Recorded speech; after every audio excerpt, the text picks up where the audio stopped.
Ladies and gentlemen, my name is R.E.V.A, and welcome back to the Ethics of YouTube, where I talk about the major ethical issues surrounding this platform. This video is the continuation of the first video in this series, which was all about the ethics of online gambling advertising, where I mentioned loot boxes and mobile gaming briefly. The first of these issues will be addressed in this video. I've decided to talk about the dangers of advertising loot boxes and mobile gaming with gambling mechanics on YouTube, simply because of the fact that a lot of people who see these videos are children who are more susceptible to cheap advertising tactics than adults.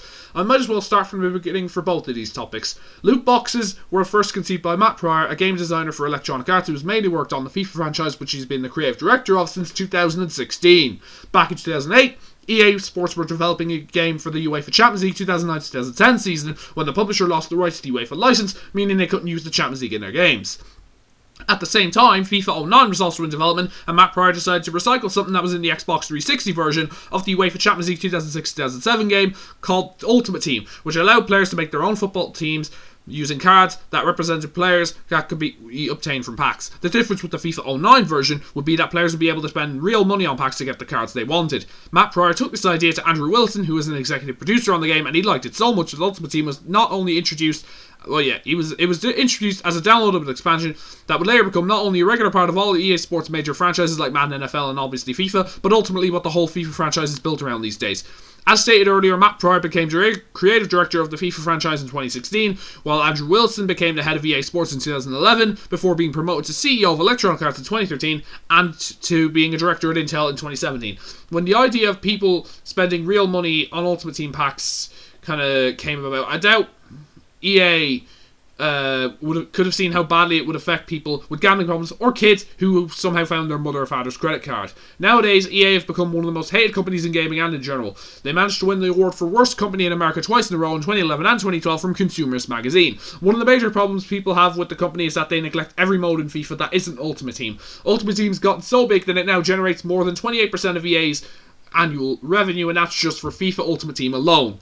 All that money comes from people spending money on FIFA points to buy packs to get the players they want for their team. These packs are basically like a slot machine, because the vast majority of the time you will not get the result you want, so you will keep trying over and over and over again until either you get what you want, which is very unlikely, or you lose all your money. There have been plenty of instances of kids using their mother or father's credit card to try and get players like Cristiano Ronaldo in their team, and they end up spending everything on the card and in their parents' bank accounts. These horror stories are more common than the first thing, and it's not just kids who gamble away their money on Ultimate Team.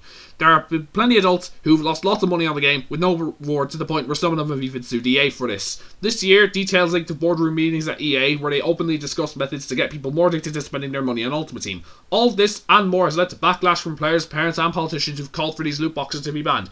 To be fair, they've succeeded because they're already illegal in Belgium and the Netherlands, and other countries might follow suit soon enough. The only problem is that these bans aren't going to stop these problems completely, because these things are still being advertised by content creators like the Sidemen constantly online. This online advertising gets worse because the main audience for most FIFA YouTubers is kids, who oftentimes don't know the difference between content and advertising. One of the biggest FIFA YouTubers out there is KSI, who has more than 38.3 million subscribers between his two main channels. He started off making FIFA videos that included Ultimate Team, and a lot of his videos were pack openings where he just opened lots and lots of packs, try and get a good player to get a good reaction for views.